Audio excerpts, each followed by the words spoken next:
असं म्हणत नाही मी म्हणलं म्हणून. जर तुम्ही शाहू महाराजांकडे गेले, त्यांना आयुष्य किती लाभलं होतं? आरक्षणाचे जनक शाहू महाराजांना आयुष्य किती लाभलं होतं? अवघे 39 वर्षाचं त्यांना आयुष्य लाभलं. विवेकानंदांना आयुष्य किती लाभलं होतं? अवघे 39 वर्षाचं त्यांना पण आयुष्य लाभलं होतं. जर तुम्ही गोपाळ गणेश आगरकरांचं यांचं नाव घेतलं मी, त्यांना आयुष्य किती लाभलं होतं? त्यांना पण 39 वर्षाचं आयुष्य लाभलं. छत्रपती शिवरायांना फक्त 50 वर्षाचं आयुष्य लाभलं. 50 वर्षामध्ये आमच्या गावे गावे माणसं अशी आहेत, मी पाहिलेली आहेत ती, की आजही ते आपल्या वडिलांच्या कुटक्यावरती जगत. आता एकमेकांच्या चेहऱ्याकडे नाही बघायचं, अरे हे बी तसंच आहे असं नाही पाहायचं आपल्याला. ते तुम्ही गेल्यानंतर विश्लेषण करा. म्हणजे असे बरेच माणसं आहेत की ते 50 वर्षापर्यंत आपल्या वडिलांच्या कुटक्यावरती जगतात आणि जीवनामध्ये त्यांनी काहीच केलं नाही, आणि येऊन इथं सांगतात की यानं असं केलं त्यानं तसं केलं, तू काय केलं स्वतः. म्हणजे 50 वर्षाच्या आयुष्यामध्ये आपण 500 वर्ष करू शकत नाही ती कामगिरी महाराज या ठिकाणी करून गेले आहेत. 50 वर्षानंतर जे 51 वर्ष येते, 51व्या वर्षी त्यांची जयंती सुरू झाली. 50 वर्षापर्यंत काय होता? त्यांचा वाढदिवस होता. 51व्या वर्षापर्यंत जयंती सुरू झाली. मी म्हटलं की 396 जयंती आहे. 396 जयंती का अशीच आली का? 396 आली याचा अर्थ 395 झाली होती. 395 आली याचा अर्थ 394 झाली होती. कोणीतरी केली होती म्हणून ती इथपर्यंत आली. असे नाही डायरेक्ट 51 नंतर 396 जयंती आली.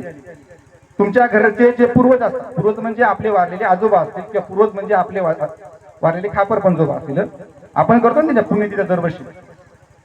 माझा आजोबा 26 सप्टेंबर 1993 ला वारला. मला तारीख ध्यानात आहे कारण 30 सप्टेंबर 1993 ला किल्लारीचा भूकंप झाला. ते मलाच माहित आहे. 26 सप्टेंबरला दरवर्षी आजोबाची पुण्यतिथी येते, ते फक्त मलाच माहित आहे, माझ्या घरच्या 4 लोकांना माहित आहे, शेजाऱ्याला माहित नाही.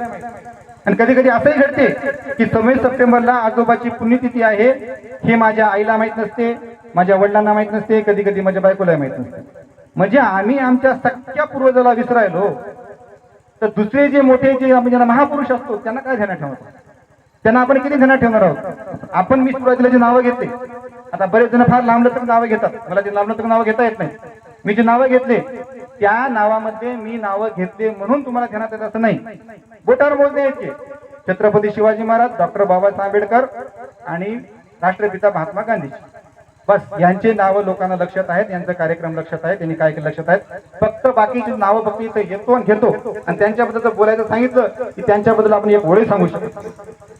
म्हणजे एवढं मोठं जे कार्य आहे ते कार्य करण्यासाठी ते माणूस तसा असावा लागतो.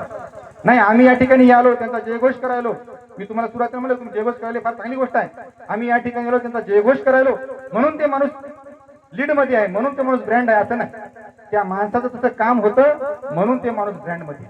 आता एक शिंगुस्त नावाचा प्रकार आहे. शिंगुस्त माहिती आहे तुम्हाला? शिंगुस्त म्हणजे दाढी राखणं. आता रणवीर सिंगने दाढी ठेवली म्हणून पोरं दाढी ठेवणं झाली. छत्रपती शिवाजी महाराजांची दाढी होती म्हणून पोरं दाढी ठेवायची.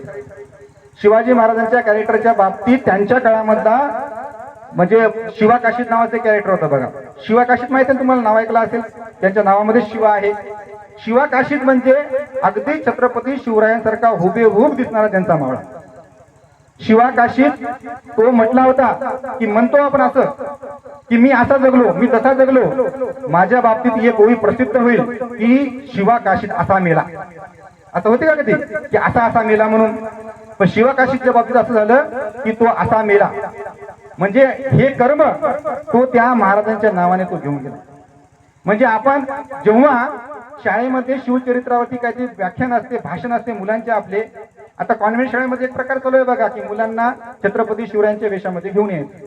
प्रत्येकाला वाटते की माझा मुलगा शिवाजी महाराजच झाला पाहिजे. प्रत्येकाला वाटते, प्रत्येकाने याचं शिवाजी महाराज करा, प्रत्येकाने याचं शिवाजी महाराज करा. अरे पण तानाजी मालुसरे कोण व्हायचं?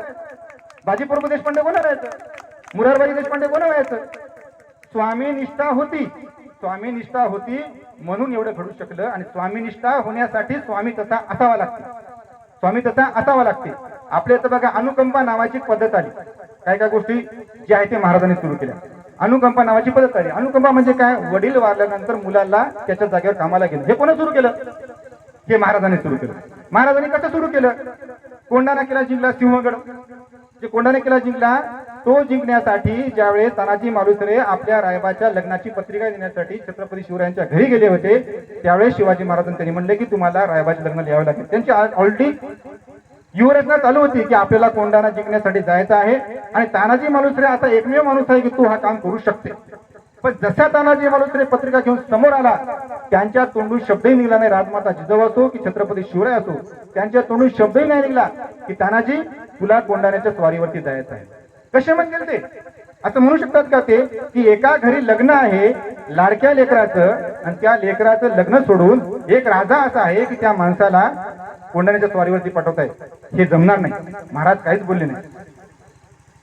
तानाजी मालुसरे ती पत्रिका देण्यासाठी त्या मावळातल्या अनेक लोकांपर्यंत पोहोचले आणि मावळातल्या लोकांपर्यंत पोहोचल्यानंतर लोक त्या कोंढाण्याच्या स्वारीच्या तयारीसाठी लागले होते. तयारी म्हणजे काय? आपण लग्नात जाताना तयारीला लागतो की नाही? स्टारचा कपडा कसा घालायचा, नेमकी मिशी किती ठेवायची, इस्त्री कशी करायची, बुट कोणते घालायची, तयारी करतो की नाही आपण? तसं ते मावळे तयारीला लागले होते. कशासाठी? कोंढाण्याच्या स्वारीवर जाण्यासाठी. मग ती काय तयारी करणार? तलवारीला धार लावायची, भाले तयार करायची, ही तयारी करत होती. आणि त्या ठिकाणी तानाजी गेल्यानंतर त्यांनी विचारलं की तुम्ही काय तयारी करता? तर त्यांनी सांगितलं की आम्हाला कोंढाण्याच्या स्वारीवरती जायचे आहे. तुमचं नेतृत्व कोण करणार आहे? तर त्यांनी सांगितलं की आमचं नेतृत्व महाराज करणार आहे. तानाजीच्या मनामध्ये प्रश्न पडला. तानाजी म्हणले की महाराज मला लहानपणापासून म्हणतात की तू माझा सवंगडी आहेस आणि माझ्या अगदी जवळचा आहेस आणि अगदी जवळचा माझा सवंगडी, माझा मित्र, माझ्या घरातला माणूस मला म्हणतात आणि त्यांनी मला नाही सांगितलं की कोंढाण्याच्या स्वारीवरती जायचे आणि मी जिवंत असताना महाराजांनी स्वारीवरती जायचं, असं होऊच शकत नाही. ताबडतोब तानाजी मालुसरे महाराजांकडे गेले आणि महाराजांना म्हणले की महाराज तुम्ही स्वारीवरती नाही जायचं, मी स्वतः जाणार. महाराज ताबडतोब म्हणले आता होऊ शकत नाही. तुझ्या घरी तुझ्या मुलाचं लग्न आहे, अगोदर तुला लग्न करावं लागेल आणि एक राजा लग्न असताना तुला पाठवत असेल तर लोक मला चांगलं म्हणणार नाहीत, आम्ही तुला नाही पाठवणार. तानाजीने हट्टच केला, नाही मी जाणार म्हणजे जाणार, तुम्हाला माझा हट्ट मानावा लागेल आणि मी त्या ठिकाणी जाणार. तानाजी मालुसरे कोंढाण्याच्या स्वारीवरती गेले आणि तो कोंढाणा किल्ला जिंकला, ज्याला आपण सिंहगड म्हणतो. आणि ज्या दिवशी तानाजींचा ज्यावेळेस ते धारातीर्थी पडले त्यावेळेस ताबडतोब छत्रपती शिवरायांनी रायबाला आपल्या कामावरती घेतलं. ही अनुकंपा आहे. त्या दिवशी त्यांनी रायबाला आपल्या कामावर घेतलं. ती अनुकंपा भरती जे म्हणतो ना आपण, ती त्यांनी सुरू केली होती. जसे आपण छत्रपती शाहू महाराजांना आरक्षणाचे जनक म्हणतो तशा बऱ्याच गोष्टी या महाराजांनी सुरू केल्या. म्हणून स्वामीनिष्ठा जर आपल्याला पाळायची असेल, स्वामी तसा असावा लागते आणि निष्ठा तयार करण्यासाठी त्यांचे मावळे तसे असावे लागतात. नुसतं आपल्याला आपल्या घरातल्या माणसाला मालक म्हणल्यावर होत नसते. त्या मालकाला मालक म्हणण्यासाठी, मालक म्हणून त्याला मोठे करण्यासाठी तुमची निष्ठा तशी असावी लागतात. म्हणून महाराज म्हणून सगळे जन्माला येत नाहीत आणि महाराज म्हणून सगळे वाढत नाहीत. कोणाला तरी तानाजी मालुसरे व्हावे लागते, कोणाला तरी मदारी मेत्र व्हावं लागते, कोणाला तरी शिवाकाशीत व्हावं लागते, कोणाला तरी संभाजी कावजी व्हावं लागते, कोणाला तरी त्यांचा मावळा व्हावा लागते. तर हे छत्रपती शिवरायांचे जे साम्राज्य आहे हे असंच वाढत राहणार आहे आणि हे वाढतच आपल्याला ठेवायचं आहे. आणि तुमच्या रगारंगामध्ये तुम्हाला ते भिनवायचं आहे. रगारंगामध्ये भिनत असताना प्रत्येक माणसामध्ये, प्रत्येक मावळ्यामध्ये, प्रत्येक चिमुकल्यामध्ये, प्रत्येक स्त्रीमध्ये हे स्वातंत्र्य त्यांनी आपल्याला दिलेले आहे. जे हिंदवी स्वराज्य आपल्याला त्यांनी दिले आहे, ही हिंदवी स्वराज्य आपल्याला असंच वाढत ठेवायचं आहे. हीच शिवाजी महाराजांना माझ्याकडून तुमच्याकडून चांगल्या प्रकारची आदरांजली असेल. एकदा आपण जोरदार जयघोष करूया. छत्रपती शिवाजी महाराज की, छत्रपती शिवाजी महाराज की, छत्रपती शिवाजी महाराज की. धन्यवाद.